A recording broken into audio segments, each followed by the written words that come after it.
Johnny Carson utterly hated Dean Martin. Now we know why. They smiled for the cameras. They exchanged pleasantries on air. To millions of American viewers, Johnny Carson and Dean Martin seemed like Hollywood royalty who shared mutual respect and camaraderie. But behind that perfectly crafted television facade lurked one of entertainment's most surprising feuds. A deep, genuine animosity that Carson harbored toward Martin for decades. While the king of late night was famous for his genial demeanor and seemingly effortless rapport with celebrities, his true feelings about the legendary crooner were anything but warm. Today, we're pulling back the curtain on this hidden Hollywood rivalry to reveal why television's most charming host utterly despised one of America's most beloved entertainers. The contrast between their public interactions and Carson's private disdain offers a fascinating glimpse into the complex personalities behind these iconic figures and the unbridgeable gulf between their professional values that eventually led to one of Carson's rare lifetime bans from The Tonight Show. The truth behind this Cold War of comedy legends reveals not just a clash of personalities, but a fundamental difference in how these two giants approached their craft, and why Carson ultimately couldn't forgive what he saw as Martin's cardinal sins against entertainment itself. To understand the depth of Carson's animosity toward Martin, we need to recognize how completely different these men were, despite their similar positions at the pinnacle of entertainment. Johnny Carson built his career on meticulous preparation, split-second timing, and a relentless work ethic that transformed The Tonight Show into television's most prestigious platform. He viewed his role as both an art and a craft deserving of serious dedication. Dean Martin, on the other hand, cultivated an image of effortless charm, the ultimate cool guy who could captivate audiences without seeming to try. His apparent indifference to preparation was central to his appeal, creating an aura of casual brilliance that audiences found irresistible. When these opposing philosophies collided in late-night television's most important arena, the result was a simmering resentment that Carson rarely displayed on air, but that insiders witnessed firsthand. Let's explore the 6 key reasons why television's most affable host harbored such profound disdain for the man known as the King of Cool. It's too many times. And go to many shows, and I appreciate this. Now, Well, I don't like many shows. can I just... 1. Dean showed up drunk every time. For Johnny Carson, The Tonight Show represented the culmination of television craft, a finely tuned machine where timing, preparation, and professionalism created the illusion of effortless entertainment. Every detail mattered in Carson's world, from the precise length of his monologue to the carefully orchestrated rhythm of guest interviews. This meticulous approach had transformed a simple talk show into an American institution that could make or break careers with a single appearance. Dean Martin represented everything that contradicted Carson's philosophy of entertainment. While Carson built his reputation on reliability and consistency, Martin embraced unpredictability and apparent spontaneity. But what particularly infuriated Carson was Martin's habit of arriving at The Tonight Show in various states of intoxication, or at least performing a convincing imitation of it. During the 1960s and early 1970s, Martin appeared on The Tonight Show multiple times, almost always projecting his famous drunk persona, slurring words slightly, occasionally losing his train of thought, and treating the interview as if it were an impromptu conversation at a cocktail party rather than a broadcasted television segment with millions of viewers. What viewers at home found charming, Martin's relaxed demeanor and seemingly unfiltered comments, Carson viewed as deeply disrespectful to the craft of television. According to multiple Tonight Show writers and producers, Carson would maintain his professional demeanor during these interviews, but would express his frustration immediately after cameras stopped rolling. Johnny valued precision in comedy above almost everything else, recalled one longtime Tonight Show writer. He believed that making something difficult look easy required incredible discipline. Dean's whole act was pretending that discipline didn't matter at all. It drove Johnny crazy.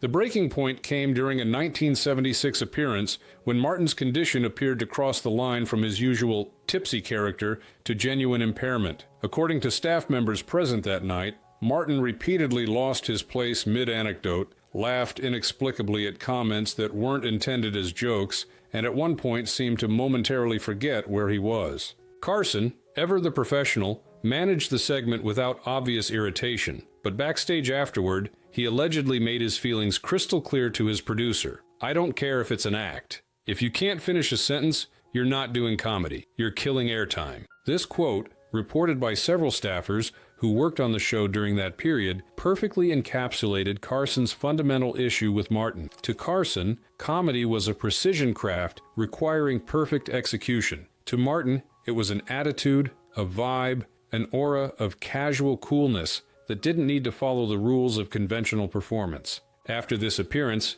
Martin's invitations to The Tonight Show became noticeably less frequent, the first indication that Carson's private frustration was beginning to influence his booking decisions. It wasn't yet a ban, but it marked the beginning of a cooling period that would eventually lead to Martin's complete absence from the show. What made this particularly significant was Carson's usual tolerance for celebrities with drinking issues. Stars like Dean Martin, Richard Burton, and Peter O'Toole were known for their alcohol consumption, but Carson typically accommodated their behavior as long as they remained professional and entertaining. Martin crossed a line in Carson's mind by seemingly using alcohol, real or pretended, as a substitute for preparation, an unforgivable sin to television's most prepared performer. What a man, what a show. Boy. This is it, huh? 2. Dean never took interviews seriously. Beyond Martin's apparent intoxication, what truly irritated Carson was the singer's approach to the fundamental purpose of a talk show: conversation. The Tonight Show's success rested largely on Carson's extraordinary skill as an interviewer. His ability to guide conversations, react in the moment, and make guests look their best through carefully crafted questions and genuine listening. This craft was something Carson took extremely seriously. Despite his seemingly casual demeanor, Carson prepared extensively for interviews, reviewing research compiled by his staff and developing potential conversation threads that would showcase each guest effectively. He viewed the interview segment not as a casual chat, but as a collaborative performance with clearly defined roles. Martin, however, approached Tonight Show interviews with the same casual indifference that characterized his broader public persona. According to multiple producers who worked with both men, Martin rarely bothered with pre-interview discussions,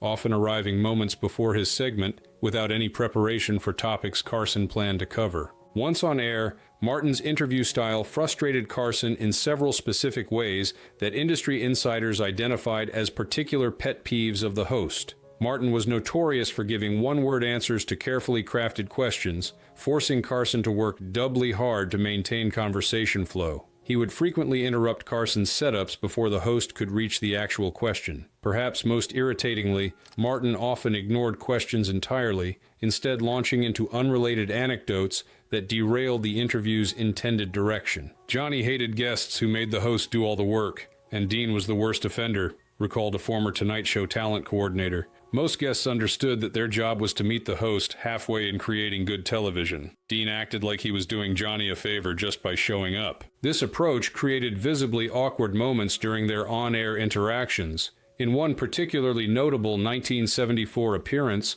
Carson attempted to discuss Martin's successful television variety show, asking a specific question about a recent Frank Sinatra guest appearance. Rather than answering, Martin smiled vaguely and began discussing a completely unrelated golf tournament he'd recently attended. Carson's momentary expression, a brief flash of genuine annoyance before his professional mask returned, was caught by cameras and noted by viewers unaccustomed to seeing the host's composure slip. For Carson, this behavior represented not just personal disrespect, but a fundamental misunderstanding of the talk show format itself. A Tonight Show appearance wasn't just publicity, it was a performance with its own craft and standards. By treating interviews as unimportant afterthoughts, Martin communicated that he didn't value the form Carson had spent his career perfecting. The contrast became particularly stark when compared with other entertainment veterans Carson admired. Performers like James Stewart, Bette Davis, and Jack Benny, all contemporaries of Martin, approached Tonight Show appearances with thorough professionalism,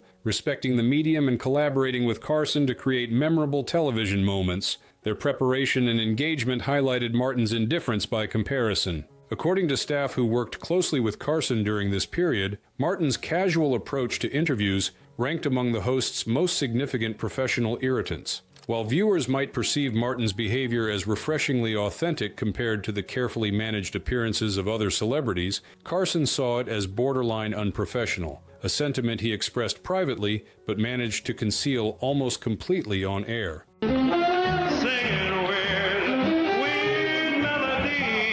3. Carson resented the Rat Pack swagger. The entertainment landscape of the 1960s was dominated by two distinctly different male archetypes. On one side stood the Rat Pack: Frank Sinatra, Dean Martin, Sammy Davis Jr., Peter Lawford, and Joey Bishop, a group that embodied a specific brand of male camaraderie built on insider jokes, heavy drinking, womanizing, and an almost aggressive coolness. On the other side was Carson, equally successful, but representing a more measured, Midwestern sensibility that valued wit over swagger and inclusion over exclusivity. These contrasting approaches reflected fundamentally different views of celebrity itself. The Rat Pack operated like entertainment royalty, men who made their own rules and expected others to accommodate their whims. Carson, despite his enormous success, maintained the perspective of a professional who had earned his position through talent and hard work rather than inherent specialness. This philosophical gulf created natural tension between Carson and Martin, particularly regarding how celebrities should behave in professional contexts. According to numerous NBC executives and Tonight Show staff members, Carson found the Rat Pack's entitled attitude deeply off-putting, viewing it as an outdated relic of an earlier Hollywood era that conflicted with his more democratic approach to entertainment. Johnny wasn't part of the Rat Pack, and insiders say he despised their arrogant insider club attitude, noted one longtime NBC executive. Dean's vibe was always, "You're lucky to have me." Johnny's response, though he'd never say it publicly, was essentially, "Don't bother showing up next time." This tension manifested in subtle ways during Martin's Tonight Show appearances. While Carson treated most major stars with obvious respect, his interactions with Martin often contained a barely perceptible coolness, a slight professional distance that careful observers could detect beneath the surface cordiality. The clash in values became particularly evident in how each man treated production staff. Carson, despite his reputation for being occasionally difficult with network executives, was known for treating photographers, stagehands, and production assistants with consistent respect. He learned names, acknowledged birthdays, and maintained professional boundaries while still creating a positive working environment. Martin, by contrast, often brought the Rat Pack's hierarchical view of celebrity to the Tonight Show set. According to multiple staff accounts, he rarely learned crew members' names, sometimes made inappropriate comments to female staff, and generally conducted himself with the expectation that normal workplace rules didn't apply to stars of his magnitude. Carson's resentment of this attitude intensified over time, particularly as the entertainment industry began shifting away from the Rat Pack model of male celebrity toward more thoughtful, equality-minded approaches. As Carson evolved with the times, gradually featuring more diverse guests and addressing more substantive topics, Martin's unchanged Rat Pack persona began to feel increasingly anachronistic in the Tonight Show environment. By the mid-1970s,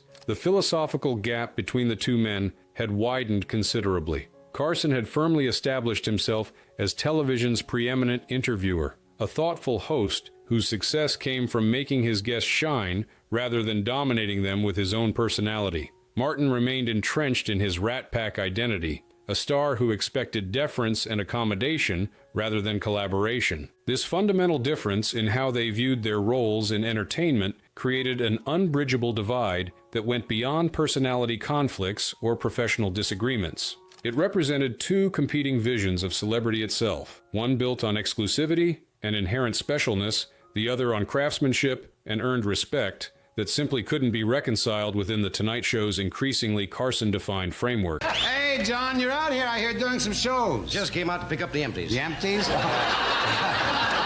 4. Dean upstaged him while wasted. Professional rivalries in entertainment often hinge on specific incidents that crystallize broader tensions, moments that might seem minor to outsiders, but that fundamentally alter relationships between major stars. For Carson and Martin, one such pivotal moment occurred during a 1975 NBC roast intended to honor a network executive. The event, held at the Beverly Hilton Hotel, featured a lineup of major NBC stars delivering comedic tributes. Carson, as the network's biggest star, was given the prime position as Master of Ceremonies, a role he approached with his characteristic preparation, crafting a series of sharp, tailored jokes specific to the honoree and the occasion. Martin, meanwhile, was slotted in the middle of the program for a brief 5-minute segment. According to multiple attendees, he arrived visibly intoxicated, not in his usual Dean Martin character way, but genuinely impaired. Network executives briefly considered pulling him from the lineup,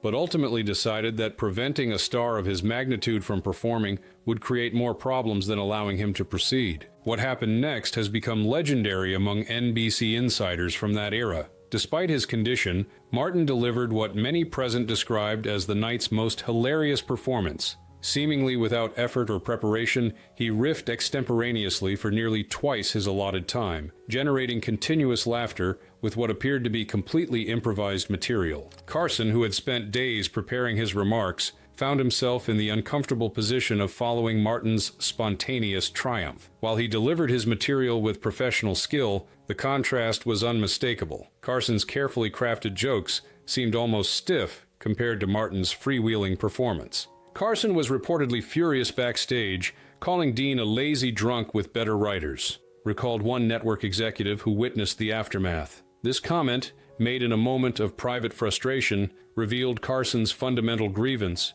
the suspicion that Martin's apparent spontaneity masked significant behind-the-scenes preparation by uncredited writers, creating an illusion of effortlessness that Carson found both dishonest and undermining to performers who acknowledged their reliance on writing teams. The incident struck at Carson's professional core in multiple ways. First, it reinforced the unfair perception that Martin's natural talent somehow exceeded Carson's more obviously crafted approach. Second, it suggested that preparation, the cornerstone of Carson's professional philosophy, could be outshone by apparent improvisation. Finally, it publicly rewarded exactly the behavior Carson found most unprofessional: showing up intoxicated to a performance. In the aftermath of this event, Carson's private comments about Martin became noticeably more critical. According to Tonight Show staff from this period, Carson began more openly expressing his frustration with Martin's approach to entertainment, particularly the contradiction between Martin's carefully constructed "I don't care" persona and the obvious care that went into maintaining that image. What made this incident particularly significant was how it challenged Carson's usual position of dominance in entertainment settings. On The Tonight Show, Carson controlled the environment. He determined when guests spoke, how long segments ran, and when conversations ended. At the roast, that control vanished, forcing Carson to compete directly with Martin on equal footing, a situation that highlighted their contrasting performance styles in ways that clearly disadvantaged Carson's more structured approach. The roast incident didn't single-handedly create the rift between the two men, but it significantly deepened existing tensions. For Carson, it confirmed his suspicion that Martin's lazy approach received disproportionate praise compared to his own more diligent work. For those in Carson's inner circle, it became a reference point for understanding his growing reluctance to feature Martin on The Tonight Show, a reluctance that would eventually harden into complete exclusion. I don't know. Go ahead. You had something else? I have nothing. No, You're gonna go... Why am I shouting? I don't know. It's just right here. 5. Carson couldn't stand the phony persona. At the heart of Carson's animosity toward Martin lay a fundamental objection not to Martin's drinking itself, but to what Carson perceived as the phoniness of Martin's famous drunk persona. This distinction is crucial to understanding the depth of Carson's disdain. It wasn't about moral judgment regarding alcohol consumption, but about authenticity and performance. Throughout his career, Martin carefully cultivated his image as a carefree drinker, regularly appearing on stage and television with a glass in hand, often containing apple juice rather than actual alcohol, according to many sources. This lovable drunk character became his trademark, so much so that audiences expected and demanded it regardless of Martin's actual condition. Carson, by contrast, built his career on a different kind of authenticity. While he certainly presented a crafted public persona, the Johnny Carson viewers saw on The Tonight Show was fundamentally consistent with the private man. His Nebraskan directness, dry wit,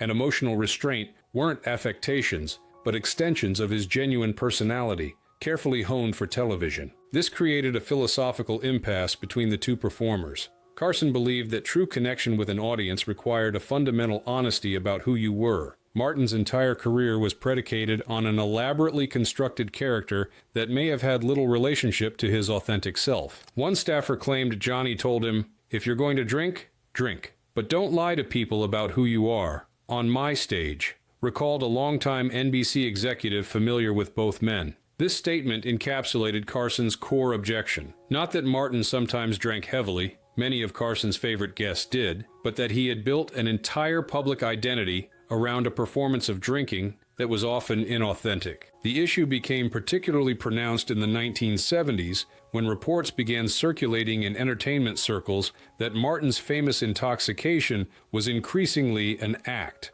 Multiple sources who worked with Martin during this period claimed that he was often completely sober during performances where he appeared drunk, maintaining the character his audiences expected while actually exercising considerable discipline behind the scenes. For Carson, this revelation transformed Martin's persona from merely annoying to fundamentally dishonest. If Martin was indeed performing sobriety while pretending to be drunk, he was essentially mocking the genuine struggles of people with actual alcohol issues while simultaneously avoiding the professional consequences of real impairment. This perspective helps explain why Carson maintained warm relationships with stars who had genuine drinking problems, like Richard Burton and Peter O'Toole, while growing increasingly cold toward Martin. The former were honest about their demons. The latter had constructed an elaborate deception that Carson found antithetical to his values as an entertainer. Carson's emphasis on authenticity extended beyond drinking to encompass broader questions about performance and public identity. He famously disliked guests who arrived with obviously prepared anecdotes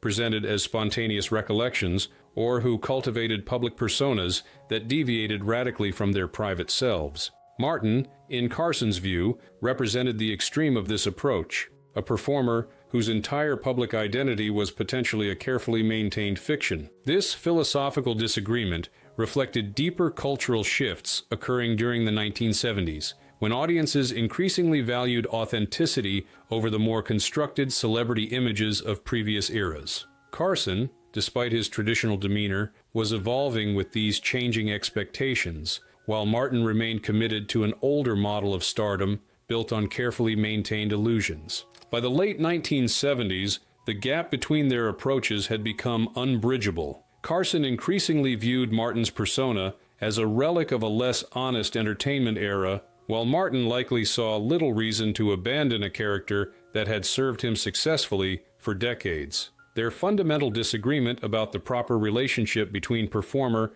and audience created a division that transcended personal dislike to become a genuine philosophical conflict about the nature of entertainment itself. See, I gotta come back tomorrow night. This is it for you. I mean, you can go home. Well, this is the last time I'm on here? 6. Dean blew off an invite, and Carson never forgot. The final break in the already strained relationship between Carson and Martin allegedly came from a personal slight that transformed professional frustration into genuine animosity. According to multiple NBC executives and Tonight Show staff members from the early 1980s, this incident proved to be the point of no return for Carson's willingness to feature Martin on his program. In 1981, NBC was planning a major special to celebrate Carson's 20th anniversary as host of The Tonight Show. As television's most durable and successful personality, Carson had earned a celebration that would feature the biggest names in entertainment paying tribute to his unprecedented run. The network and Carson's production team began reaching out to potential participants nearly a year in advance, focusing particularly on major stars who had history with the program. Despite their professional differences, Martin was included on Carson's personal list of desired participants. According to those involved in the planning, Carson specifically suggested Martin for a segment that would reunite several legendary performers who had been part of The Tonight Show's early years. The invitation represented a significant olive branch, an opportunity to set aside their differences for a celebration of television history they had both helped create. What happened next has become part of Tonight Show lore, though accounts vary slightly in the details. According to the most consistent version, Martin's representatives initially indicated his willingness to participate, going so far as to block the recording date on his calendar. However, approximately 2 weeks before the special was to be taped, Martin's team informed NBC that he would not be appearing, offering no explanation for the cancellation. Carson allegedly invited Dean to co-host a major special in the early 80s. Dean declined, without explanation, confirmed one senior NBC executive involved with the anniversary planning. Johnny never spoke to him again. He banned him from The Tonight Show permanently. For Carson,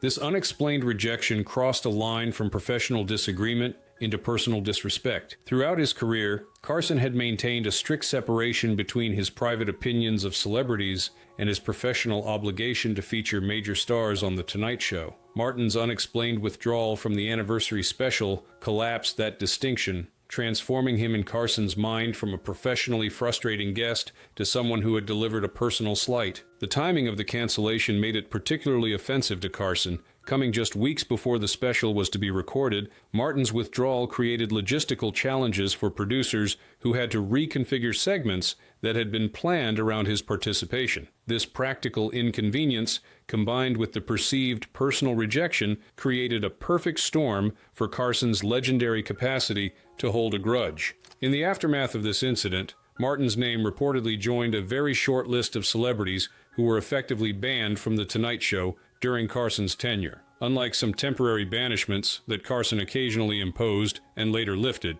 the Martin exclusion remained in effect for the remainder of Carson's time as host, over a decade of complete absence from television's most important promotional platform. What makes this final break particularly significant is how it transformed a professional rivalry into a personal feud. Prior to this incident, Carson's issues with Martin had been primarily about their contrasting approaches to entertainment, frustrating but ultimately professional in nature. The anniversary special rejection introduced a personal dimension that Carson, famous for his emotional restraint and professional compartmentalization, found impossible to forgive. The permanent banishment from The Tonight Show had real professional consequences for Martin. As his career entered its later phases, access to Carson's platform would have provided valuable opportunities to promote projects and maintain public visibility. By closing this door, Carson exercised perhaps the most significant power he possessed in the entertainment ecosystem, the ability to determine who received the career-sustaining exposure